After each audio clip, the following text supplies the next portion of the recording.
Okay, it's time now for Board Games, brought to you by John Sewer and Drain Cleaning, the name to know when the drains don't flow. And Ted, we just heard Mac Jones break down his first interception, third down in the red zone. Patriots desperate for points here. He's going against a defense that is typically a zone defense. But coming into this game, on third down in particular, they had been playing more man-to-man.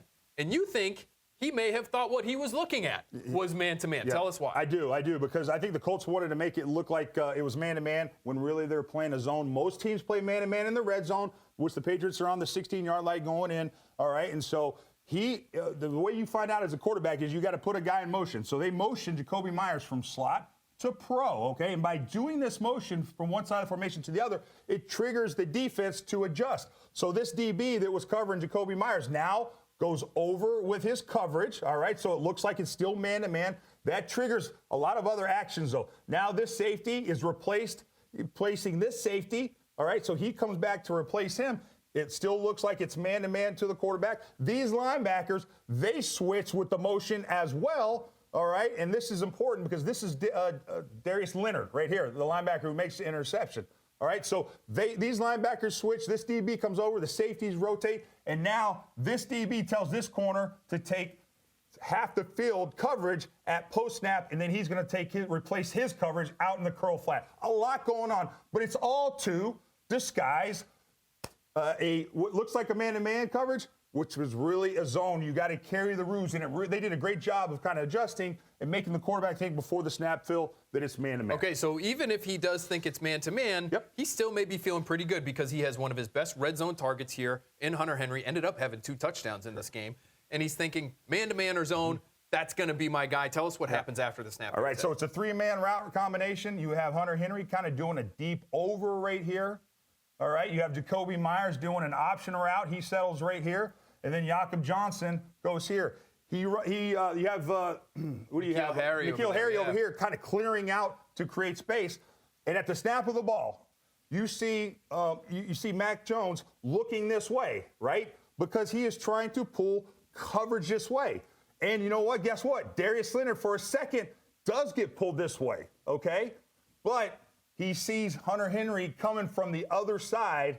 And there's a window for Mac Jones to hit Hunter right here. If he just throws the ball a split second faster, he doesn't. He holds on to it. Leonard reacts back to it and makes the play right here for a killer, interception in the red zone. But it was the disguising before the snap, all the adjusting to give the offense thinking it's man-to-man when they really played zone. And this linebacker, Darius Leonard, makes a great play on the ball. And Mac doesn't see it coming. After he releases the ball, you see his hands go like this, like, I know I made a mistake. They fooled the young kid, and they did a lot of great disguising all night, mixing in zone and man-to-man coverage. Key mistake, rookie mistake. Very much. Hunter Henry said after the game, I think sometimes we forget Mac Jones is still a rookie, but that took points off the board for the Patriots. All right, Mac Jones' season splits are presented by Shaw's, perfecting the art of fresh. And nothing too surprising here. Mac Jones has been excellent in the Patriots' 9 wins with just 3 picks, but far from perfect in those 5 losses with 7 interceptions, including those 2 on Saturday night. That brings us to our Ted-nique, and we're going to go over both of these, Ted. And on the first, we're going to talk about the play that we just talked about. That first one to Darius Leonard.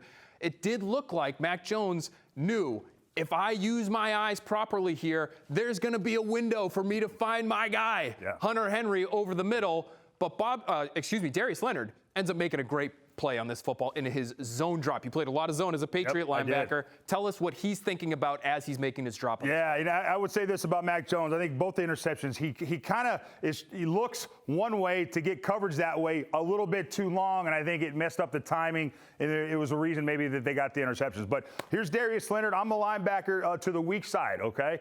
And at the snap, I have a very simple coverage called a hook zone, okay?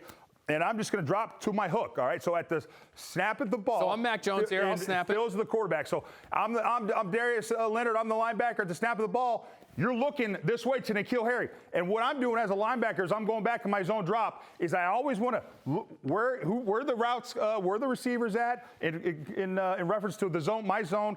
What's the quarterback doing? So you're constantly looking here and then looking there as you're making your drop, all right? So you're always keeping eye contact on the quarterback and then also where the coverage is back here, all right? So when the quarterback's looking this way, I'm going this way, But then I realize there's no one over here to really defend. So I'm killing grass. So you know what I do, Phil? I start looking the other way for crossers coming back into my zone. And that's when Mac turns, and that's when Darius Leonard makes a break on the ball. He doesn't see him there. He thinks he's cleared out of there when he's just sitting there waiting for him to make a mistake. And when his eyes turn back to the middle of the field to Hunter Henry, Darius Leonard jumps on and makes a big play. Don't just kill grass. I love that. As a zone defender, you can see what's going on around you. You've got your peripheral vision, so you're reading the quarterback, you're seeing what's going on around you, and you're trying to make a play. Because guys vacate in your zone, they come in, they leave your zone, and then someone else comes into your zone. And so you're constantly looking and surveying the field, who's coming into your zone. You mentioned it off the top. If Mac Jones had just been a little bit quicker on that one, maybe he does get it into that window for Hunter Henry. Yep. The same was true on the throw to Brandon Bolden. So I'm going to come over to this side now because I'm going to be Brandon Bolden, and you're going to be Bobby Okereke, who ends up making the pick on this play. But why was it a little bit late, in your opinion, on that attempt to Bolden? Okay, so Brandon Bolden's in the offset position. This was his Mac Jones' second interception. He's in the offset, and I am Bobby O, and I got coverage on Brandon Bolden. Okay, Brandon Bolden, he's going to use Hunter Henry as a pick. So Hunter Henry is in the tight position, and he's got man-to-man coverage. All right, and so what they do is Hunter Henry tries to run into me, Bobby O, and make me go up and around the coverage, which I do. Okay, so now Brandon Bolden releases into his route, but he doesn't cut it off. He kind of bends the route around. And then once he bends the route around, Phil, right? Right. So you're coming, you're so Brandon Bolden. Coming up. He bends it around. He starts drifting. And that gives Bobby O a chance to recover and then undercut him and make the play. So once Max sees that the coverage guy, Bobby O in this situation, once he sees he's got to go over the top to cover his guy, get your head around and get the ball out now. Because you can catch the ball, still turn up, and then get tackled. And have a little bit of space. Bit of space. The ball's got to come out faster. When you realize the guy that's covering Brandon Bolden has to go up over the top, you have natural space right there. Get it to him right away. Well, and typically, too, right, when the Patriots are running those routes, this was always the case with Tom Brady. He wanted these guys coming flat down the line. So if I start to make my break at hour 50 here in our studio, instead of ending up somewhere at the 45 and coming that way, undercut it, giving you space to undercut, come down the line, or maybe even back towards the line of scrimmage a yard or a half yard so that you don't give that defender a little bit of space. If the linebacker feels like that running back cuts it off quick like that, then he's got to get to his upfield shoulder. If he starts drifting, you can kind of bait him. You can wait a split second, and then you can undercut it and make the play. Is this an arm strength issue for Mac Jones? We're talking about getting it in there quickly, fitting it into tight windows. Is this something